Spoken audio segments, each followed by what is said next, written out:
As the 2019 elections draw closer, it is definitely going to be an intense race. What are the issues? Can we have a peaceful exercise? How can that happen?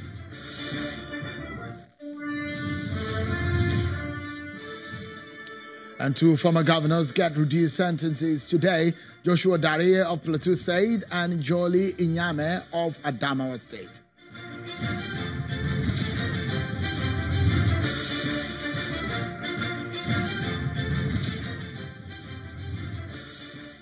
Many thanks for joining in, everyone. This is Politics Today live on Channels Television. I'm Sean Akimbaloye in Lagos.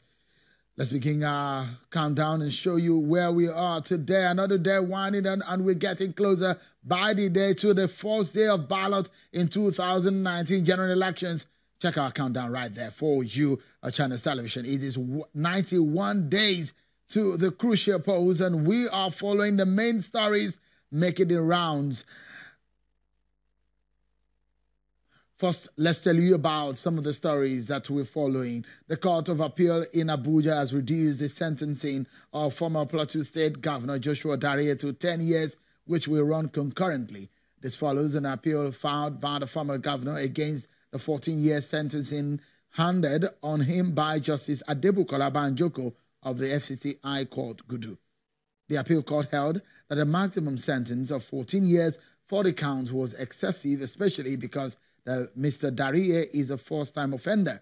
Justice Stephen Ada, who read the unanimous judgment of the three-man panel, also quashed the sentencing in count 12 because the lower court, which had earlier found him not guilty for the charge, should not have sentenced him on the charge. The court also quashed the 23 count because the prosecution did not prove beyond reasonable doubt that the former governor diverted the funds of the state to purchase a house in London.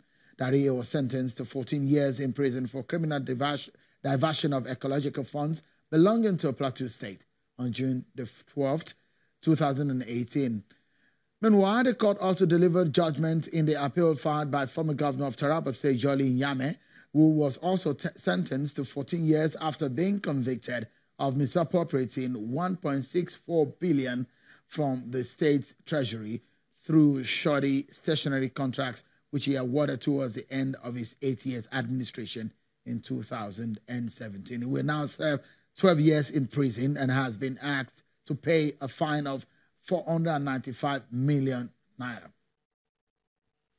Well, let's tell you about some other stories we're following for you on our political roundup.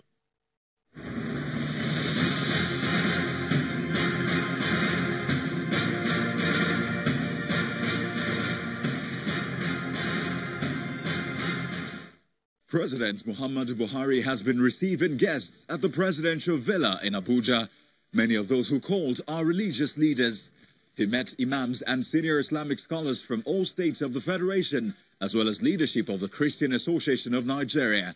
And the Benue State House of Assembly has held its first plenary session at the State Assembly complex in weeks, following an order made by the state's chief judge, granting access to the 22 People's Democratic Party lawmakers who were shut out of the assembly in July 2018.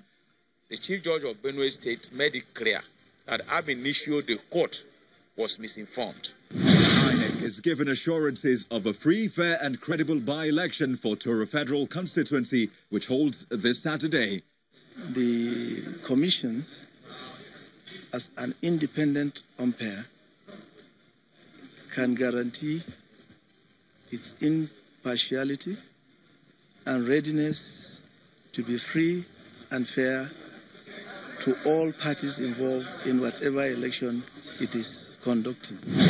The governorship candidate of the Ogun State chapter of the All Progressives Congress in the 2019 governorship election, Mr. Dakwa Abiodun, has called for unity of purpose among party members. In the no distant future, we are going to embark on an aggressive reconciliation program.